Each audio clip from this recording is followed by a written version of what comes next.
Ah, itu bersihannya.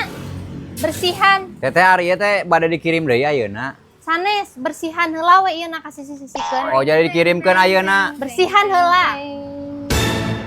Ya jelema ieu. Mana oleh-oleh Garut? Aya itu abi tos beli dodol Garut di toko Udin. Mana atuh aya bener Kerabi? Astagfirullah teteh. Nah, jangan nyebutkeun abi burut ka si Sarning. Teh ieu teh namanya lebaran, tong sok gitu.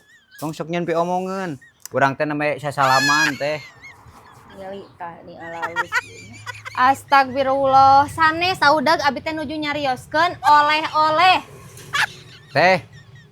Abi mah dah henteu gobleh atuh teh. Asih teteh sok kararana. Oleh-oleh. Oleh-oleh Garut abi teh, oleh-oleh Garut, nyarioskeun oleh-oleh Garut. Nya teh abi teh teu gobleh. Naon eta teh? Teuing sih eta mah kudu di sengketa. Sarua nah di dinya teh Sarneng.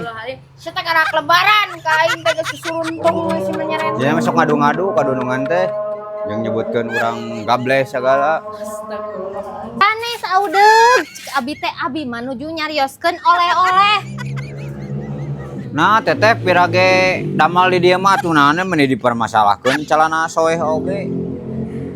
Tuh. Da ieu teh sanes di kantoran teteh meni beo wios aku abi besok digantos lah ulah calana soeh kieu mah. Oleh-oleh. Muhun. Teteh wios ku abi digantos besok aduh. Meni calana soeh wae oge dipermasalahkeun. Teh ajeng si sareng si Sarneng mah kudu dibawa ka dukun bayi geura. Isi rek naon ka dukun bayi. Naon didinya jeung nyarekan urang amit-amit cabang bayi emang naon urang teh. Kemana karep iteh kumaha iteh? Pembahasan teh. Sok anger dedengnya teh karek ge lebaran sahampuran. Kunaonnya? Waduh, ka itu we. Abi lalieur. Tuh nya teh. Teh, nya ge abi lapar. Hampura teh da teresep ngagayem laleur mah. Nyemil laleur gitu. Naon didinya apa itulah. Dia mah tukang ngaruksak itu lah. Aduh, udat. Ning, lalieur parusing teh.